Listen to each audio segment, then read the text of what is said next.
New bikes from BMC, Pinarello, and Cervelo. New suspension forks from seemingly everyone. The UCI's moving goalposts, foam tire inserts, and how to remove seized bolts. We're going to be talking about all of that and more on today's Geek Warning podcast from the Escape Collective.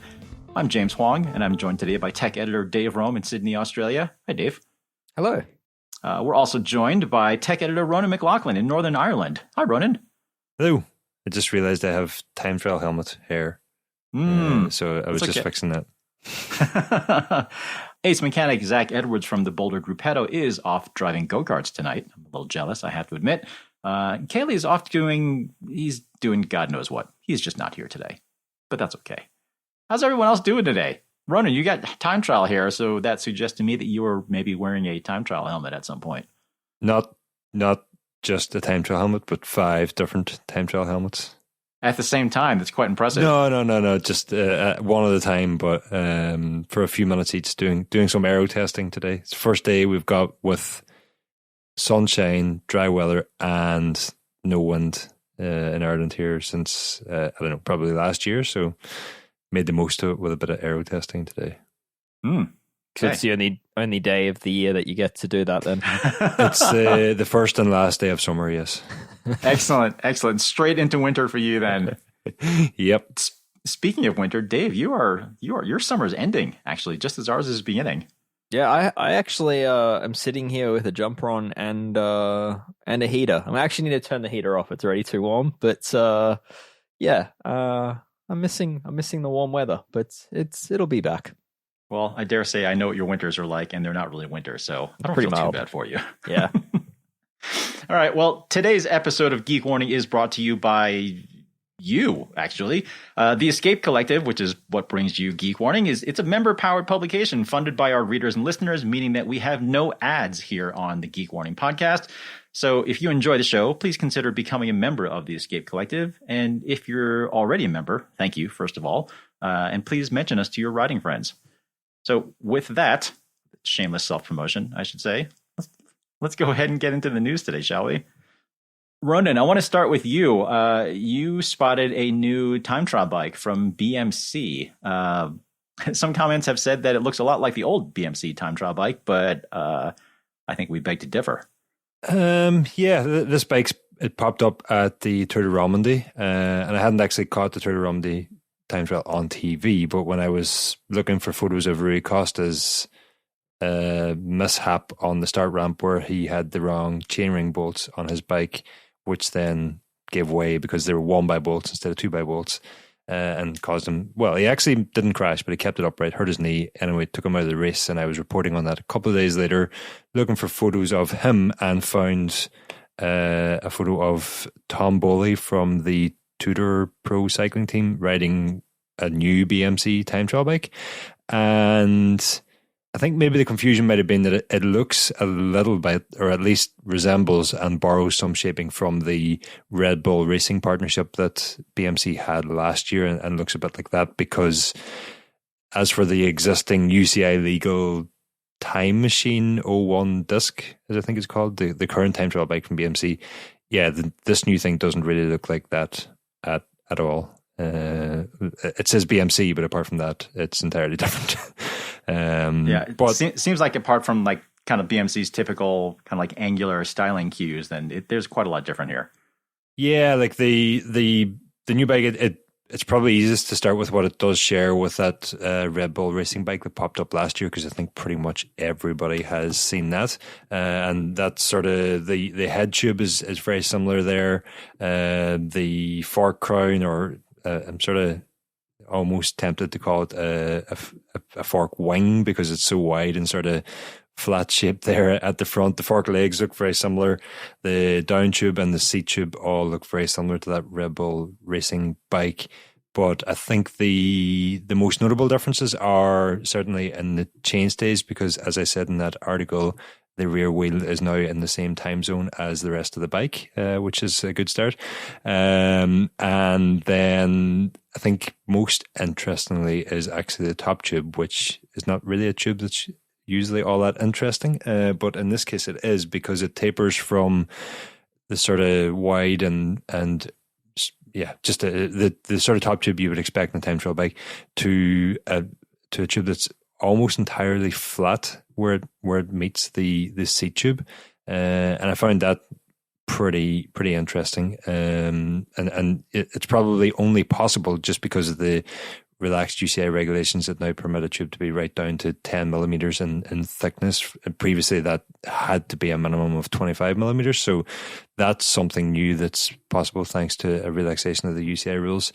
But as to why it's there, there's no comment from BMC, so we can probably only speculate it's possibly something to do with comfort. And in my discussions with another engineer, let's say, from another brand, they speculated it may be something to do with helping with the frontal impact tests that these bikes have to go through as well, that there might be some intentional flex in that area that both improves comfort and also helps with passing those tests. And by putting it up there in the top tube, which is sort of in line with the flow, there's no real aerodynamic penalty for having it there. So it'd be interesting to hear what BMC do come out with when they officially launch this bike. Given that it's already early May at this point and the bike is obviously in competition, would it be safe to guess that we're going to see some sort of official launch of this thing? I would have to think pre-tour, right? Well, I mean, it seems a bit soon or close to the Giro right now for it to come out of the Giro. So then the next logical time would be around the Tour, with the only possible exception being the Dauphiné or Tour of Switzerland might be more appropriate for BMC. So I would say we'll see it in the not too distant future. But it'll probably come as no surprise to you, but bike brands don't tend to sell a whole load of these time trial bikes. They're not the most popular line in their range. So you may only see one of these if you happen to go to one of the World Tour races or something like that.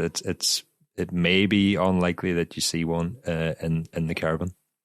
I would say that especially applies to BMC, who have a bit of a history of doing pretty special time trial bikes, like the TT01 from probably a decade ago, probably even more now, was like a thing made in Switzerland, I believe, with like a local contract manufacturer. It was made to order. It was basically, you had like a custom cockpit on it with each order, and that thing was astronomically high priced at the time. I think it was like, from memory, it was like 20,000 Australian for a frame set module.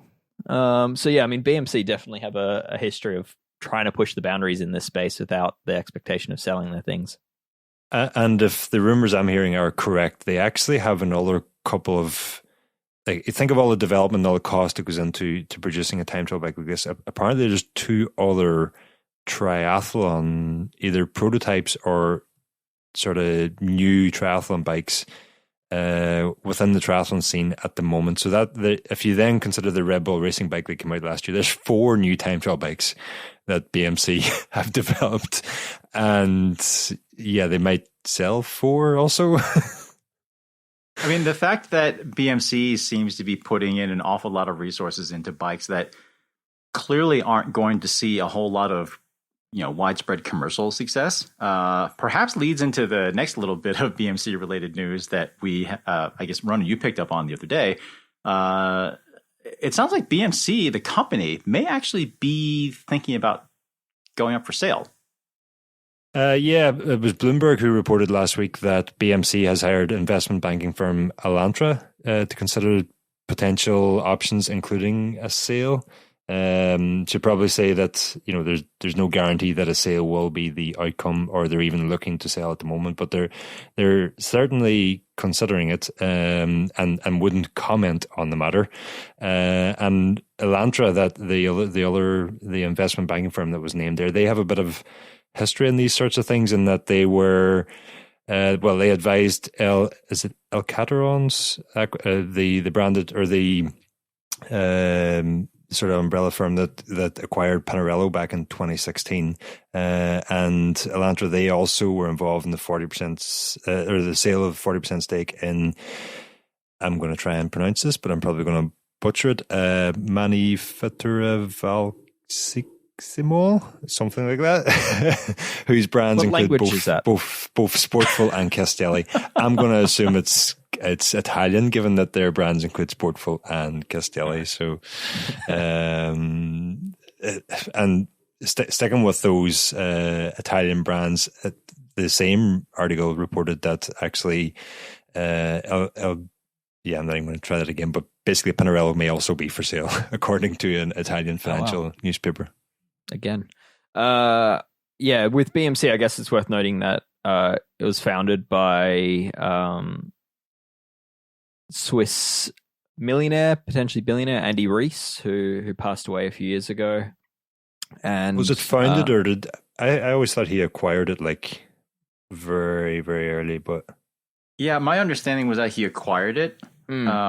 But if I understand correctly, and I certainly didn't verify this before we started recording, but my understanding is that I think BMC started as maybe like a tiny mountain bike company, I think. They started as a bicycle importer for Switzerland. I think they were doing Schwinn off the top of my head, or one of those, a brand like that at least. And then they basically developed their own mountain bike, I believe. And then I think Andy Rees came into the picture not long after that. But certainly like the BMC that everyone knows, like, you know, the Phonak sponsorships and all that, like Andy Rees was a key head of Phonak, and that's where that all came from. So I mean, yeah, he definitely, I guess, created the brand that's known today. But yeah, I guess with his passing a few years ago, it makes sense that BMC might be, you know, looking for new ownership. Well, BMC has always been a really interesting brand because although they are really pretty relatively small in terms of sales volume and that sort of thing, it's always seemed to me to be a brand that punched pretty well above their weight in terms of what they offered in technology and that sort of thing. But my understanding had always been that it was largely because Andy Rees was always willing to inject so much of his own personal fortune into the brand. And I can't remember how many years ago this was, but I know that BMC, there was a lot of talk internally about how it needed to be a company, be a brand that was able to stand on its own financially. And this was prior to Andy Rees's passing. So I don't really know what has happened since then. But my guess is, I think it seems safe to say that if your primary benefactor is no longer alive, then there are probably some questions as to what happens to the brand. So that remains to be seen. But if indeed BMC is looking for a buyer, who knows what their financials look like at this point? But I mean, the brand does do an awful lot of really, really cool stuff. Yeah, I was going to say, I hope wherever it ends up that it continues to resemble the BMC that we know, because they really do push the envelope, and they can be credited, whether they love it or hate it. They can be credited for a lot of current trends in the industry. They often first to a lot of ideas that then become more commonplace. So definitely a very innovative company. Ronan, you mentioned Pinarello just a second ago, and I guess even if the company is for sale, that's a brand that certainly seems to be very financially healthy. But Pinarello is a brand that's super well known in the road bike space, and they're getting increasingly well known in the gravel space. However, they also seem to be getting back into the mountain bike world. What do we have there, Dave? God, yeah, I thought you were going to ask me there. Oh, Ronan, what do we have here? No. It was a relief that he wasn't going to throw a mountain bike to me there. The latest round of the French Cup mountain bike race, it's kind of like a precursor to the World Cups. Saw Tom Pidcock line up in the men's, and Pauline Ferrand-Prévot line up in the women's, and then subsequently win the women's race.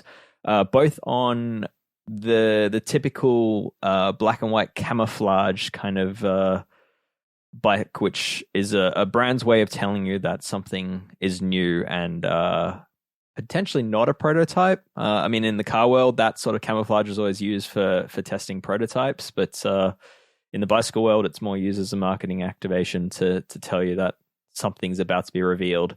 There's been rumors floating around for well over a year that Pinarello was looking to get back into the mountain bike space, especially given that Ineos has some of the best mountain bike athletes. This does appear to be a new cross-country full suspension bike from Pinarello, which they previously were playing in the space with the Dogma XM, which they introduced in about 2013, and then kept selling it until 2018 when it was truly out of date. So yeah, it's an interesting bike. By the looks of it, it appears to sort of play with similar concepts to a lot of other bikes, which is like to have a horizontally placed rear shock beneath the top tube with a swing link. It looks to have James's favorite internal cable routing through the headsets. It also has a bit of a strange thing above the bottom bracket, which is basically like a tiny little triangle above the bottom bracket, which is then hollow. So there's like a little open space within the triangle above the bottom bracket, which I suspect is probably just Pinarello adding a little bit of a design flourish, but maybe you could use it to stick a Tubolito tube in. Maybe they're going to keep it for perhaps something like what we've seen at BMC, which is like a chamber to pressurize a dropper post. So you create an automatic drop down dropper post. So who knows? It's either way, it's there. It's where the motor goes, Dave. Is that what it is? Yeah. Okay. Yeah. So, but yeah, it's certainly. I mean, it won its first outing under Pauline, and it's going to be astronomically expensive. We know that much. And yeah, the other thing on this bike were new wheels. It looks like Princeton Carbon Works have a mountain bike wheel. Maybe. James, what do you think? It does definitely bear a lot of typical Princeton Carbon Works design cues. But my understanding is that this is a separate entity from sort of similar people, but it's runner. I think it's called like P1 Race Technologies or something. I think. I've just closed it now. Give me 2 seconds. It's something like that. Yeah, P1 Race Tech. Yeah. P1 Race Technologies. So it seems to be like maybe like an off-road sub-brand or a separate entity from the Princeton Carbon Works people. But yeah, we don't really know a whole lot about those wheels just yet. They do have sort of a similar differential rim depth, like a wavy rim profile, like what we've seen in Princeton Carbon Works road wheels and gravel wheels. They're surprisingly deep for a mountain bike wheel, which I think it's very debatable if that's a good or a bad thing, but maybe they're going after some sort of aero thing here potentially, but don't really know a whole lot about them just yet. But it would be really curious to see if these wheels do kind of take off, or at least even that style of wheel, because aero efficiency is obviously really important in road racing. So that's where a lot of the attention has been for road wheel development, but we haven't seen that in mountain bike wheels. And a lot of that has to do with the fact that you don't necessarily want wheels that are super stiff mountain biking. But I mean, cross country is all about going fast. And if a stiff wheel, it can get the job done and maybe save a little bit here and there, then maybe that'll work. Who knows? I mean, the average speeds are definitely getting high enough where aerodynamics are a factor. And we know that in mountain biking, some of the athletes have been experimenting and refining themselves in wind tunnels. That applies to both cross country and downhill. In cross country, we've seen it for a few years where they're now using things like, they're mostly in skin suits. They're now using, a lot of them are using aero helmets as well. So wouldn't be too surprising if this company's trying to find some gains in the wheels. But yeah, as you said, it's a tough balance. It's probably a lot more difficult given the width of the tire also to get it sort of any aero benefit from the rim. Yes. You would imagine. Yeah, because the tire width, I mean, assuming the course is dry and it's not a muddy day, they're probably minimum 2.3 inch wide these days. So it's a big tire. Lot of tire. Well, we'll keep an eye on this one and see what we can find out about these new bikes. But sort of another primarily road brand that we know is also getting into the cross country space, or I guess getting deeper into the cross country space, I should say, is Cervelo, who they already have a mountain bike hardtail in the lineup. But this isn't exactly super new news. Because I know as of last October or so, and we saw some riders on what appeared to be a prototype Cervelo full suspension bike, and we haven't necessarily seen that bike out in the wild a whole lot since then. However, the Jumbo Visma squad, which is which uses Cervelo bikes, they recently signed Milan Vader, who is definitely a big player in cross country mountain biking, and it's hard to imagine that they would sign someone like that who plans to continue racing on the mountain bike circuit without having some sort of full suspension bike in the lineup. Mm-hmm. Yeah, he's got Olympic aspirations, I believe, is the goal with such a bike. So, yeah, I mean, again, it looks familiar, James. It's definitely definitely a similar theme that we see on a lot of these cross country full suspension bikes. Swing link driven single pivot bike, essentially, super light carbon fiber, of course. I guess what's curious or what's interesting about this setup is Cervelo is under the Pond Holdings umbrella, which is share space with brands like Cannondale and Santa Cruz and that sort of thing. And this bike very much looks like a Santa Cruz Blur, although we can at least tell that it's not a current Santa Cruz Blur. However, exactly how it's different, we don't really know for sure. Can't really say that conclusively, but something's cooking here, and we're going to find out about that soon. We also have a whole bunch of new stuff that's popping out in the cross country space up front, because seemingly every company has integrated cable routing. See, Dave, I'm going to have to cut off your mic pretty soon here. Seemingly every company out there now has a new cross country suspension fork in the works, right? Yeah, it seems that way. I mean, I've been spotting a few as of late. So from Cape Epic and since then, and even before then, there's quite a few new forks. So I've seen a new prototype Manitou R7 on the front of Sevilla Blanc's bike, or an R something. Yeah.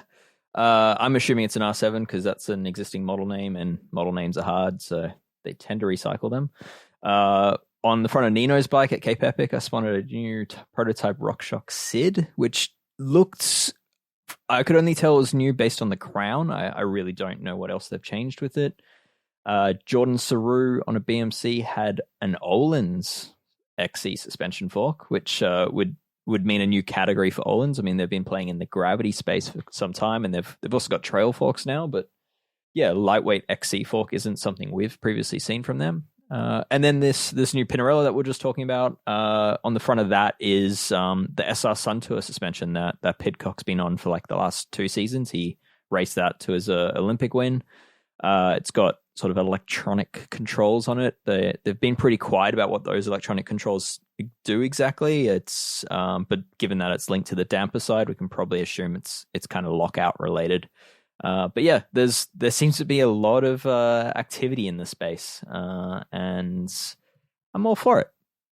Yeah, I mean, we've talked about this already before in previous shows, but there certainly is a lot of indication that there's like the cross country world is heating up in a big way. Like not even just in terms of the racing and the competition, but brands clearly are seeing a lot of renewed attention, a lot of renewed focus, a lot of growth potential, I'm guessing.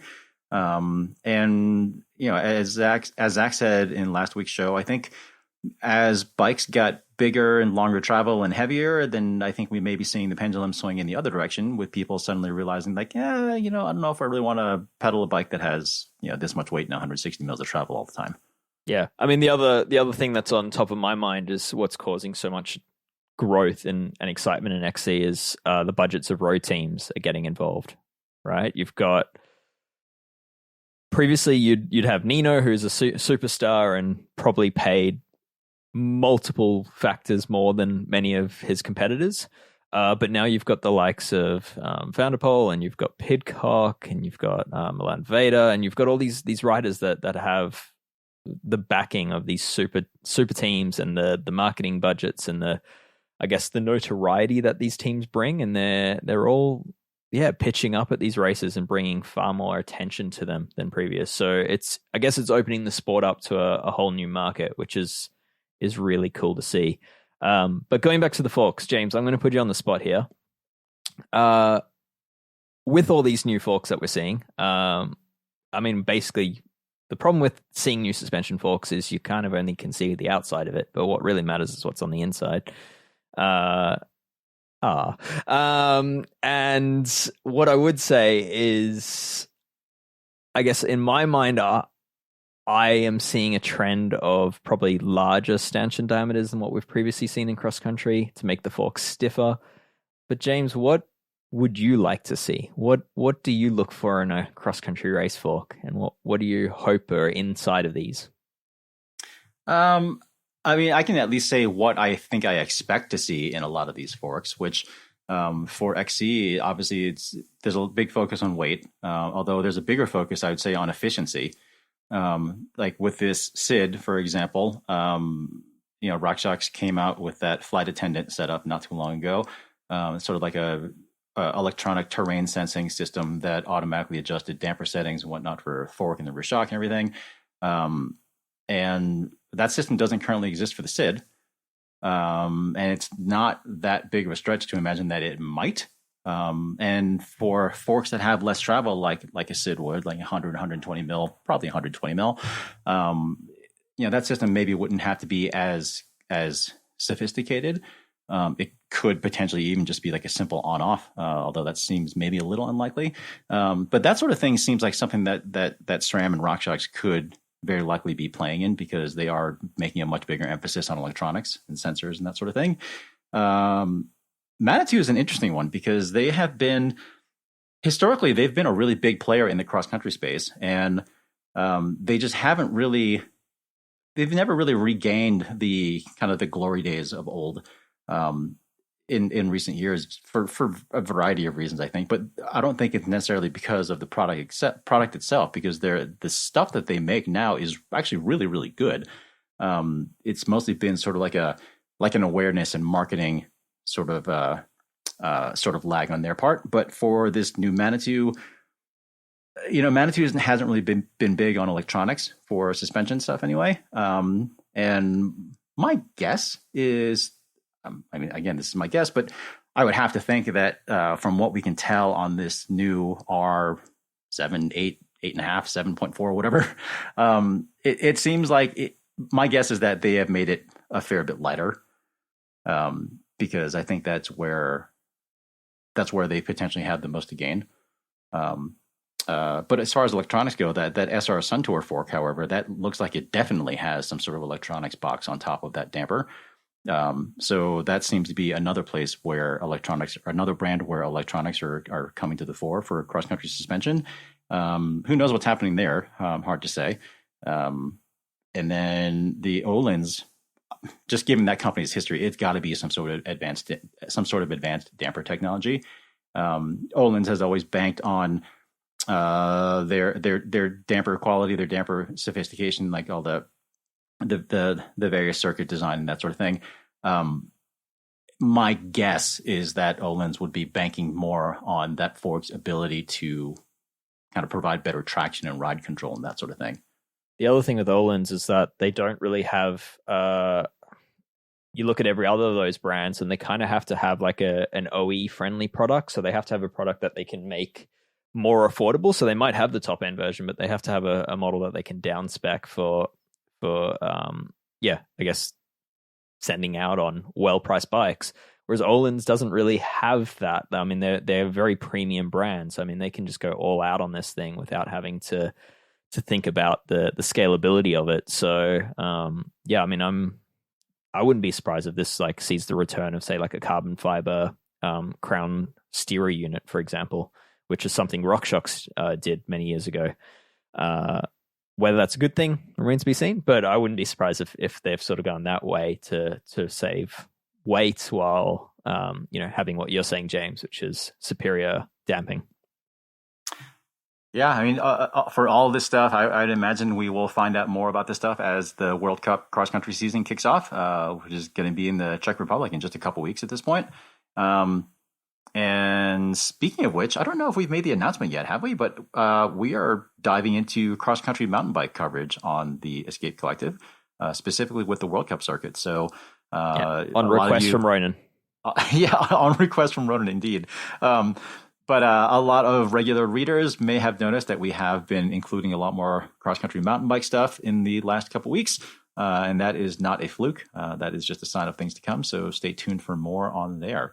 My other request on this topic of suspension is early 1990s F1 style active suspension, please. Just where it completely levels out the rest. Yeah, active suspension. That's what I want somebody to go away and work on. That sounds possible, but heavy. Probably.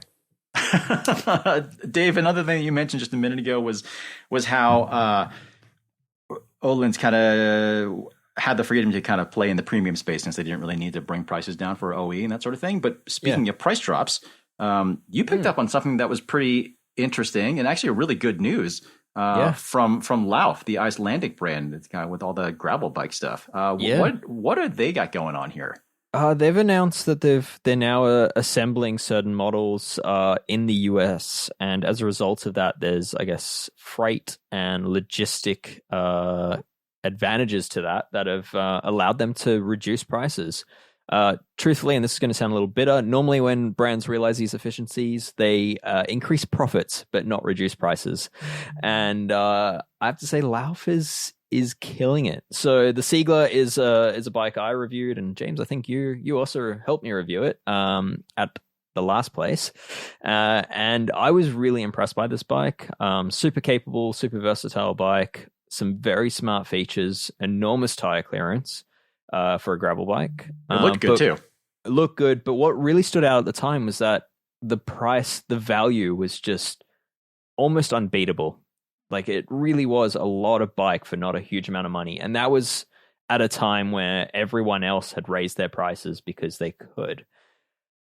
Anyway, Lauf have taken those low prices and made them lower. So if you're in the US, basically every bike drops between $400 and $1,000 US.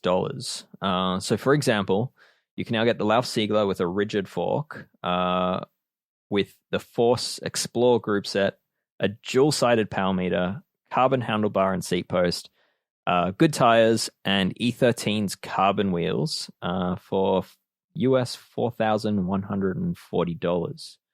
By comparison, just one model, not to pick on anyone in particular, but a Trek Checkpoint SL7 Axis, which also has Force, no power meter, no carbon handlebars, but does have carbon wheels, carbon seat posts. That is $6,700. I mean, that's a big difference. Yeah. And particularly given that Lauf is not a brand that it's not something that we typically think of as a budget brand, and that's certainly not what they've kind of built their reputation on. And even compared to like a consumer direct brand like Canyon, for example, like a brand that's kind of built its reputation on that, that is a killer price for a bike like that. Like, absolutely astounding. Yes. Yeah. So, and like, yeah, I guess it's worth reiterating that, like, this isn't any generic frame that's offering a good part spec. I mean, this frame is as unique as they come. So it's, I really love this because it's just it's a very good bike. It's a great handling bike. It's a great performing bike. And the fact that it's, I guess, as cheap as anything else on the market is sort of, for me, it's telling the industry to do better. Well, that, and I think, I wonder if Lauf has got a good finger on the pulse of consumers in the sense that people are really tired of these grossly inflated prices that we're seeing everywhere. And there is definitely a sense that these prices are going up, not necessarily because they have to, but more because they can. And we're seeing, and to be clear, we're seeing that in a whole bunch of different industries, not just in the bike industry. But if that is what Lauf is thinking about, and if they can actually afford to pull this off, and if they're able to pass on those savings to consumers, then that's awesome. Yeah. Good to hear it. Yeah. I guess on the raising prices across the industry, we are seeing some sort of a reversal on that now as demand has dwindled. We are seeing brands put bikes on sale and then all of a sudden not take them off sale, and then that just slowly becomes the new retail price. I mean, we've certainly seen that with Specialized comes to mind, where I mean, the bikes just quietly change in price. But yeah, either way, it's a trend I like, and Lauf are very much setting a very high bar here for the value for money you can get. Yeah, I mean, certainly in a lot of, I had more than a handful of conversations at Seattle with various industry people And the overall trend that I got was that this certainly affects some companies more than others, but there are definitely a lot of companies out there that are absolutely buried in excess inventory at the moment. So if you are listening to this right now and you have been holding out to get a new bike, now is a really good time. Yep. All right. Well, I guess moving on to somewhat more perplexing news, I should say, and certainly not necessarily, seemingly not good news. Ronan, you stumbled upon some happenings at the UCI because they have some sort of new equipment registration process that you found, right? What are we looking at here? What is this thing? Yeah, it's very much still a story that I'm working on. Putting a bit of pressure on myself now to have it finished before we publish this podcast. But anyway, this is the new equipment registration process that will only apply for the 2023 Tour de France and Tour de France Femme avec Zwift.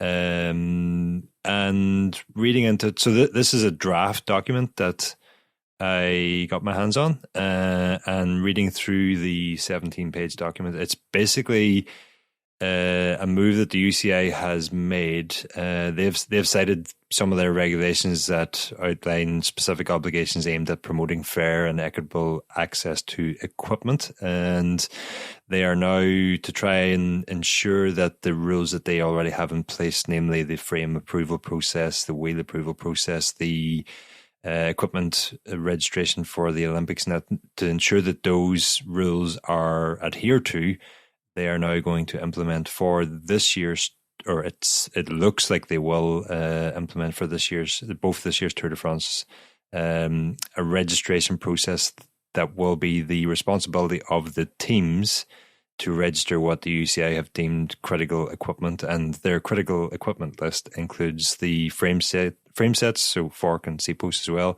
wheels, handlebars, TT handlebars, time trial extensions, clothing, and helmets, both standard and time trial. And this is all pretty short notice because teams are going to have to register all their equipment on the UCI's database by the 2nd of June for the men's tour and the 17th of June for the women's tour.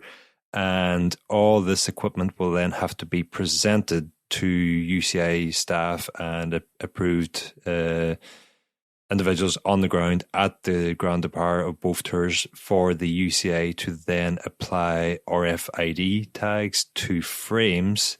Not sure what's going to happen with the other critical equipment, but certainly frames are going to be have a RFID tag attached to them after the staff on the ground have checked that they do conform with the homologated version of that frame that the UCI had seen previously. So they're going to weigh it, they're going to measure it, they're going to scan it, I think, as well, if I remember correctly. I hope they upload it to Weight Weenies. Yes, that would be great if they would do that, yeah. It'd be an instant boost in the Weight Weenies database. Yeah, no I mean, question. they haven't updated those listings since 2000, so it'd be a perfect opportunity. I think there are attempts from time to time to get those sort of updated or get the updates going on those again. But if the UCI could do that for us, that would be great. But yeah, all this sort of begs the question as to who the heck is going to do all this work. Because it is a mountain of extra work, both on the team side and the UCI side. It sounds like a logistical nightmare waiting for the start of the tour. Well, yes. It sounds like a logistical nightmare, but it also sounds like, to me, it really sounds like kind of a gross underestimation on the UCI's part of how big an undertaking this might be, given the timelines that we're talking about here. I mean, we're recording this on Tuesday, May 2nd, and Ronan, you're saying that essentially all of the teams, everything on that list that you mentioned, like all the essential hardware and clothing, in fact, has to be kind of documented and inspected and verified and all this other stuff. Like within a month's time, it's submitted, and then UCI has to approve it or disapprove it or whatever. What are they trying to do here? Yeah, it's probably worth saying, first of all, we have reached out to UCI for a comment on this, and they have requested more time to come back to some of the questions that I raised with them. And there was, think 13 or 14 different questions I had off the back of this. So that seems fair enough that, it was a lot. we would give them It was extra a long time. list. Yeah. And I'm reserving judgment on whether this is a good, bad, or indifferent thing. The thing that strikes me is that the document that I have received is dated the 6th of April. It does say 2003, but I think that's a typo. It should be 2023. It is a draft. I'll just mention that once again. And so there is actually no guarantee this will actually even happen. But it does state the 6th of April, which suggests it's less than a month since this was circulated with the various different stakeholders. And within the draft, it also mentions a test at the Tour de Romandie where these RFID tags would be applied. Interestingly, the UCI want them applied on the underside of the top tube, and I quote now, so that they are concealed from the general public, the view of the general public, which seems strange to me. I'm not sure why they would have to be concealed from view, but that area is presumably also helps with keeping them out of the way of the elements and that. So. So it is all very, very last minute, and it's very, very last minute, and a lot of work to ensure that rules that should already be followed are being adhered to, which is sort of the strangest part to me. The thing, and this is a very minor thing, but during the tour, like crashes happen, right? Like any bike race crashes happen. But during the tour, because it's such a important event, brands and teams do often go to efforts to get XX stock delivered mid-race. Oh, I think I know where you're going. More wheels, more frames delivered. Perhaps a rider surprises the team and ends up winning a certain colored jersey, and then that is known to prompt painters to not get any sleep that night, and then to often drive frames across borders to deliver them for mechanics at 2 a.m. to get built. I mean, this happens every year. What? How does this get? How does that all happen now? Like, will we? Is this the end of the yellow frame? Believe it or not, any frame that gets that treatment or any additional frames that teams need during the tour have to go through this same process and have to be presented to a UCI staff member on the ground to have the RFID tag attached. So they can get it. You think they can get further frames added? Yeah, the document specifically references a few examples at the end of it. I think 5 different examples, and one of the references is what happens if a team needs extra frames delivered or whatever it might be. So Ronan, if the UCI has supposedly already accounted for riders and teams potentially needing additional stuff, like say during the tour, it sounds like they're insisting that equipment also go through this approval process. But given that a lot of that stuff barely makes it back to the race in time as it is, how is this going to happen? Because you're talking about frames needing to be like weighed and potentially scanned and measured in various ways and whatnot. And essentially what it sounds to me, again, like this is pending UCI getting back to us, but it sounds like what they are trying to do is just confirm that teams are actually using commercially available stuff. But how on earth are they going to do that on these such short timelines? Like they're not going to like verify carbon layups and stuff like that. Like they can't do that. How is this going to be possible? Well, that's the interesting thing here. Definitely the commercialization element of it is a big part of what has motivated the UCI here. I think there's a lot of mention of the commercialization rules within this draft document. But interestingly, one of the things I picked up on was that somewhere in the document it mentions that every single frame a team wishes to use must be presented to the UCI, but for all the other equipment, so wheels, helmet, handlebars, etc., one sample of that line is sufficient. So you can just bring one skin suit and they will check that conforms with the regs or whatever, and then it's fine for everybody else.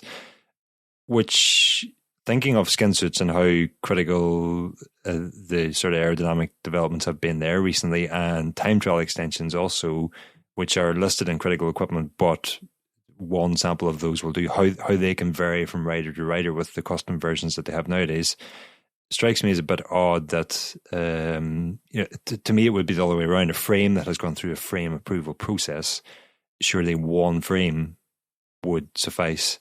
and then the custom parts that we're seeing with skin suits and time trial extensions would have to be every sample taken to the UCI.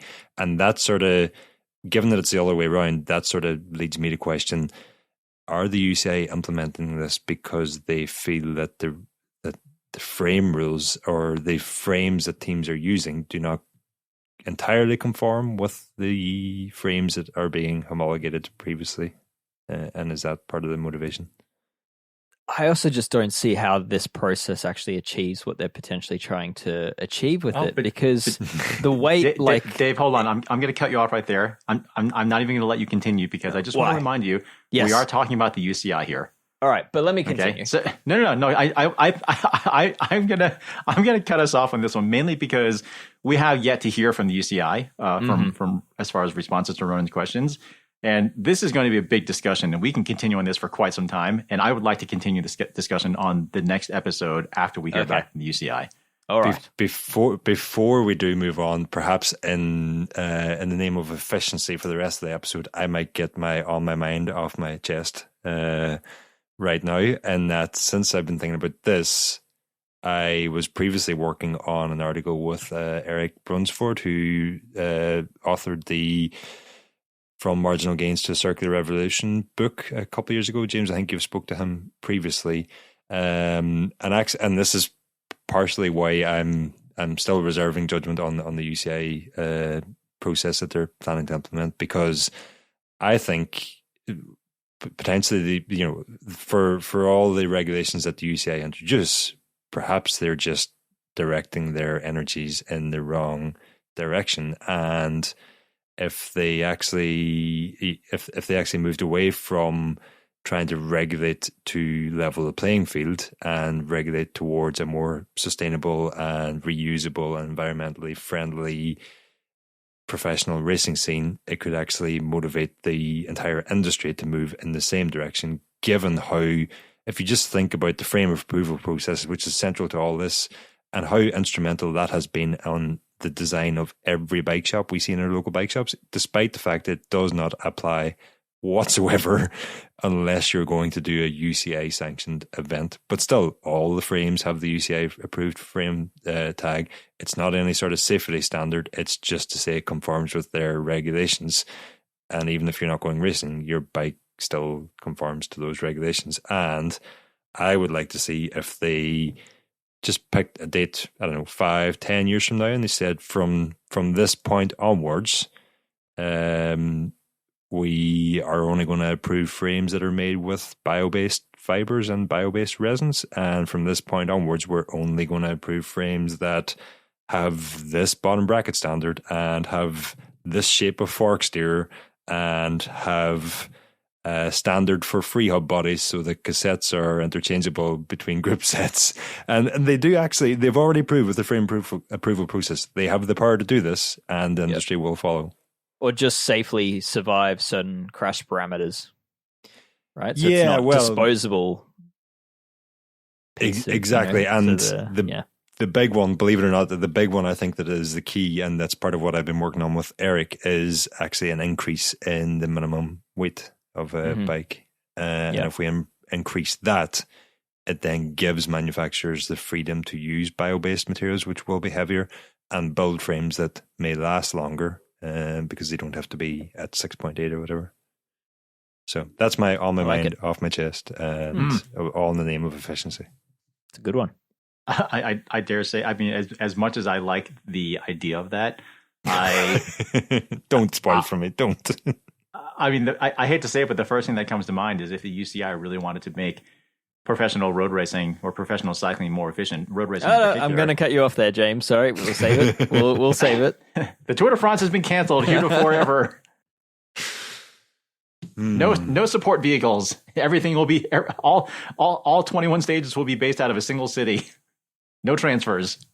Anyway. All right. Well, let's go ahead and move on. That is a big topic. That is a big topic. And I dare say that might be one that's worth digging into a little bit deeper as well at some point. But the last thing I wanted to talk about before we move into what's on my mind and Dave's mind is foam tire inserts, because we've been seeing an awful lot more of these things. Certainly after the cobbled classics on the roadside, they were all over the place at Sea Otter, and they have been for quite some time in the mountain bike space. But we're just seeing an awful lot more of these lately. More brands are getting involved. The brands that are already involved have more models. They seem to be getting a little bit more widely accepted.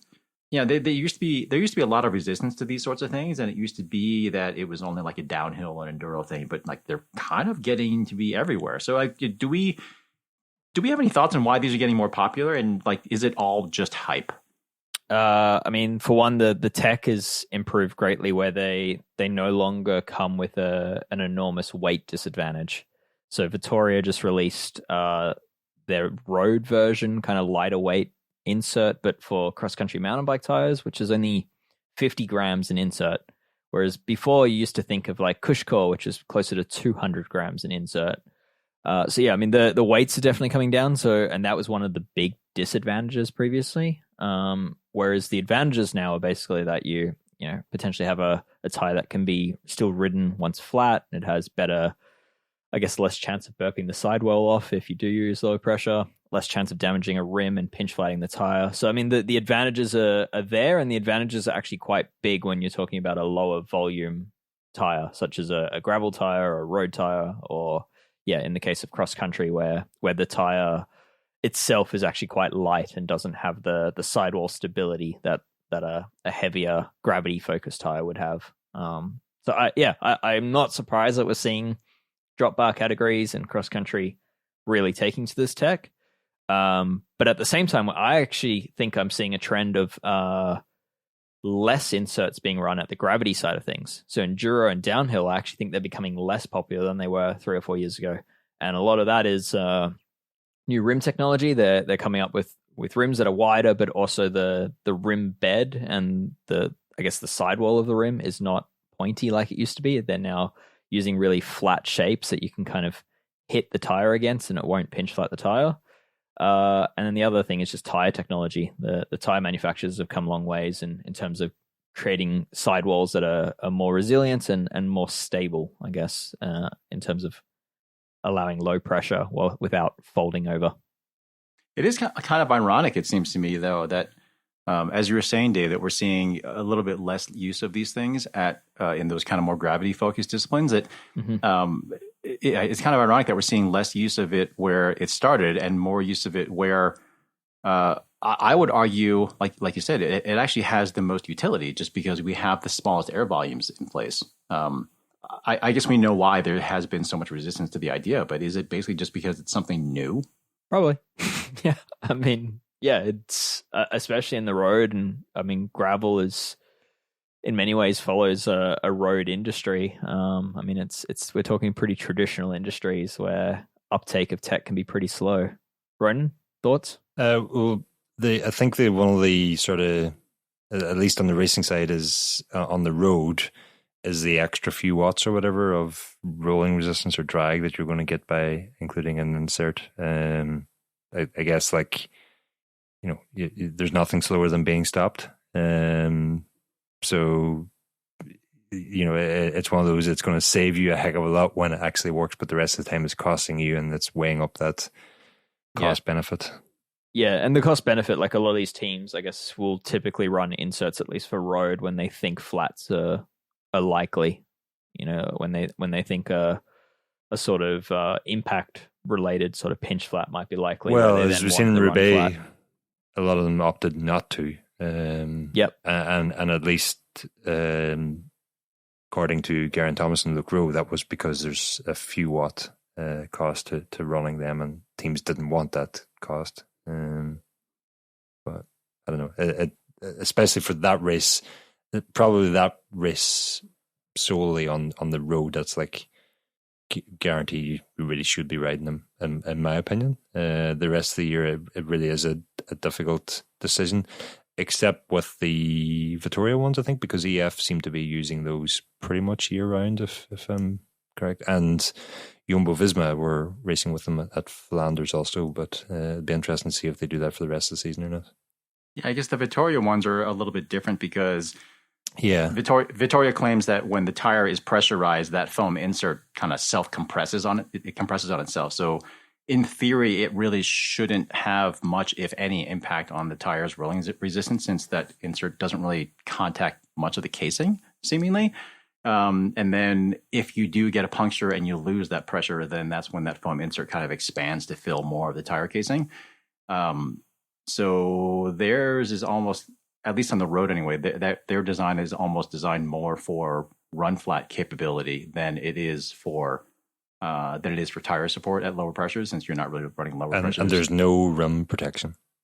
Yes, no rim protection. But again, for traditional road racing, that's not really that big of an issue. Although, clearly from what we were seeing at this year's Paris-Roubaix in particular, with what we were talking about before, with presumably rim failures and on tubeless wheels particularly, and how that could potentially relate to tire failures.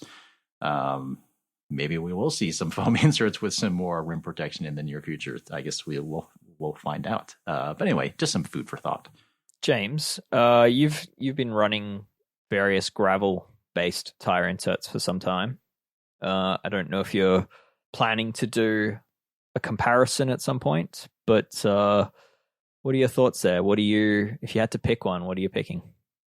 I'm a big fan of them for gravel in particular, just because in the road, I don't generally run pressures low enough, and my conditions here aren't bad enough to warrant a whole lot of protection like that when I'm out on a road ride.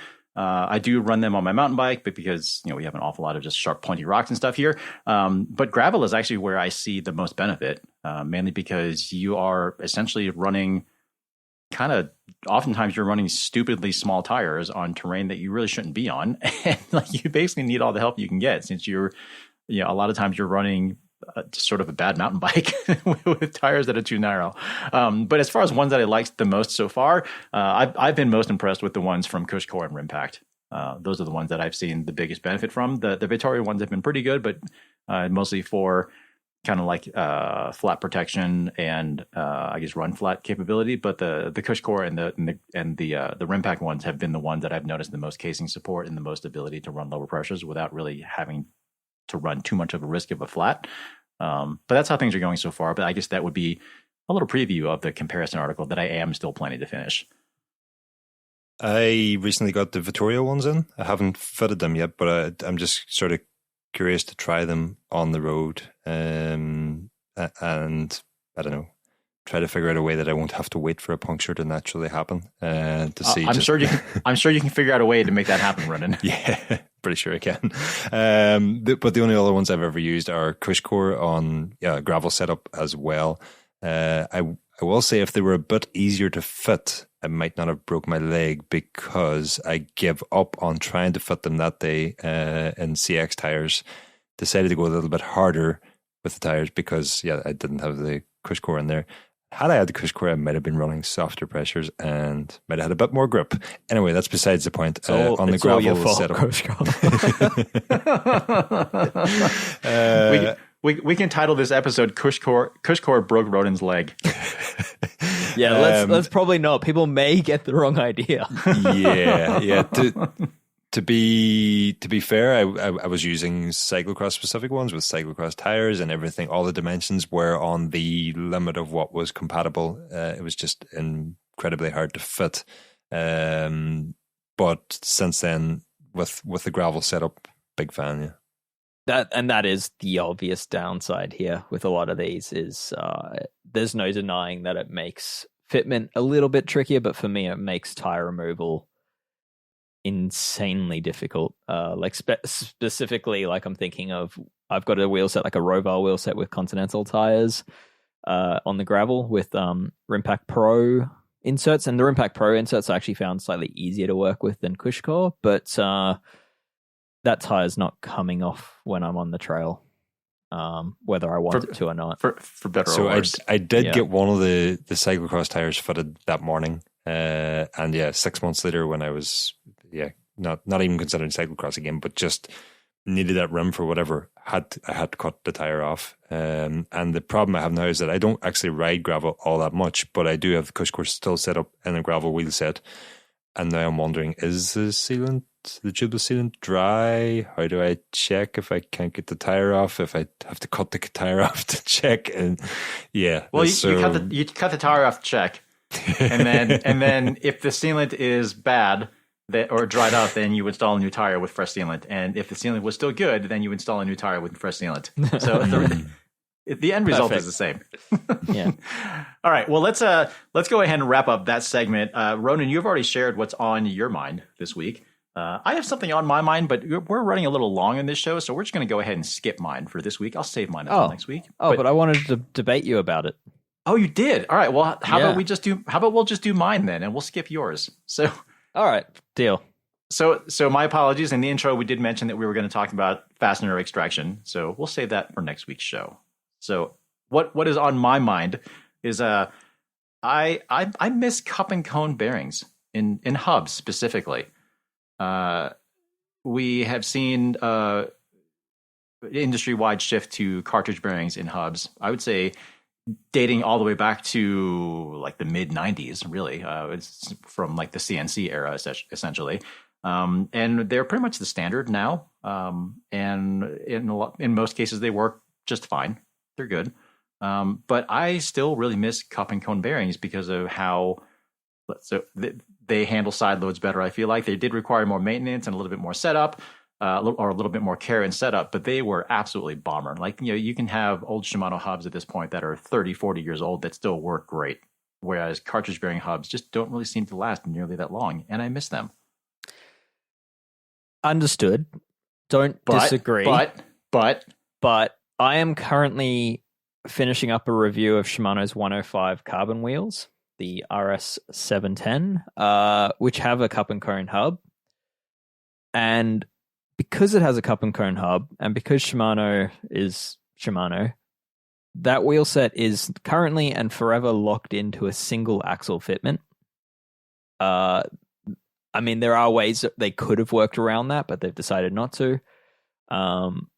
It's also locked into a single free hub body because of the design. Again, there are ways they can work around that. Campagnolo, for example, have interchangeable free hub bodies on their hub and cone hubs. But the other issue there are a few other issues, but one is weight, as to why I think most brands have moved away from it. They are quite a bit heavier, and when you're trying to create a wheel set weight that's competitive enough to actually be bought by people, you're adding 100 grams to the hub is giving yourself quite the disadvantage to kind of overcome. The other thing, and this is something that I think Campagnolo does quite well with replaceable outer races in their top-end hubs. But Shimano, if you do neglect the hub and you do run the bearings too tight, or you let grit get in there and you ride them for any amount of time, you actually end up wearing out the outer race, which happens to be the hub shell. And then you have a hub/wheel that is now junk. Or you wear out the cone, which is theoretically replaceable, but is oftentimes nearly impossible to obtain. Yes. So that's probably my biggest issue with these, is that while they're serviceable and while in theory they're very durable, for most people that only service their hubs when it's too late with Shimano. Whereas basically every other hub on the market, you can replace the cartridge bearing and you're good again. And that's the feedback I've had from riders who I've either recommended Campag or Shimano wheels to, and they've come back to me and their hearts are broke taking it to bike shops to have them serviced, given the conditions we have here. And they're like, how can you recommend it? And I'm like, I love these wheels, but yeah. Yeah. No, like full defense to Campagnolo and Fulcrum. I mean, it's honestly, it's not something I've seen a huge number of shops do, but they do actually offer like bearing units, which come with new races. And they're actually not that difficult to pull out. You just need like a little puller, and you can buy, cone presses for them. So yeah, it's a job that I actually quite like doing. I like rebuilding Campagnolo hubs. Surprisingly good at it because they seem to need it fairly often. But yeah, Shimano is a different story, because traditionally, and what applies to these 105 hubs that's very top of mind for me at the moment is that you can't actually service that free hub body. Well, you can, but they don't want you to. It's kind of designed as a throwaway unit. So you wear out the bearings or the pull system in the free hub body, you need to replace the free hub body. you wear out the bearings on the axle, sorry. I'm clearly not going to win this one. No, but I do agree with you, James, and it's I would say, like, in defense of, to support what you're saying, a well greased and well adjusted Dura-Ace hub, there's very little that spins as beautifully as that when you're on the bike. I guess I should have added the caveat that I miss sort of like the theoretical advantages of cup and cone, because the sad realities of modern hubs and wheels being what they need to be, it maybe seems like it wouldn't be impossible to offer all that stuff with a cup and cone setup. But yeah, it probably would be it would be an awful lot more complicated to do from a design and engineering standpoint. You just miss using your cone wrenches, don't you? Sometimes I do use them still now, although I can't remember what I use them for. But they definitely are not nearly as handy as they used to be. Is it the DI2 time trial bar end shifters that you use? There's definitely not using them for those. Definitely not using them for those. Air compressor lines. Yes, I have used them for that. Actually, Yeah, I've used them in a little bit of auto repair. Yep, I used them for that. I definitely have used them quite a bit. Yeah, so they've been pretty good. I used my cone wrenches 3 times yesterday, so there you go. Ooh, hey, how about that? Excellent. All right, well, let's go ahead and wrap up this week's show. We're going to be right just over an hour, which seems about right. I know I mentioned this at the beginning of the show, but if you have not already become a member of the Escape Collective, please head over to escapecollective.cc and check out what we have to offer there. And please go ahead and sign up to become a member, because we are a primarily member-funded publication here, and you are our audience. You are our customers. We work for you. And your contributions, your membership money is how we fund all of this stuff right now. So please become a member. And if you haven't already given us a rating and review on iTunes, please go ahead and do that as well, because that does help a lot of people find Geek Warning, which is super helpful for us. One last thing I want to mention for Geek Warning, we do have live episodes that we record every now and then for our private Discord audience. It's a members-only Discord set up there. And we are going to have a Geek Warning live episode coming up in, I think, a couple weeks from now. We still have to finalize the date, pending a couple of special guests. But anyway, if you are a member, please pay attention to the Discord channel, because we'll make the announcement there. And if you're not a member, go ahead and sign up so you can gain access to that Discord channel. And then you'll find out when we're going to do our live audience. I would say that last week I instructed that people with a dirty chain, people in the group, to find the person with the clean chain and recommend Geek Warning to them, and then also find the person with the dirtiest chain. I would now like you to find, just go around the group, go around your riding bunch, sniffing people's handlebars, and find the one that smells the worst. No, don't do that. Yeah, find the one that smells worst, and then tell them that their handlebar is probably corroding underneath that stinky, gross bar tape. And that this is something we discussed in a PSA previously, and that they really need to catch up on all previous episodes. I have this horrible vision of Dave just wandering around Sydney, sniffing people's handlebars, and it's just not a pleasant vision. Not good. Good. I mean, to be fair, it's not something I'm going to do. I'm just asking others to do it. All right. Well, then, on that note, on that lovely, lovely mental image, thanks to everyone for listening, and we will see you all next week. Try not to think about Dave sniffing handlebar tape. You should see the face on Roden. He is judging me so much. as he should be. As he should be, Dave. That is gross. That is absolutely gross. And I'm going to do my best to try not to think about that tonight at all or ever again. All right. See you all next week.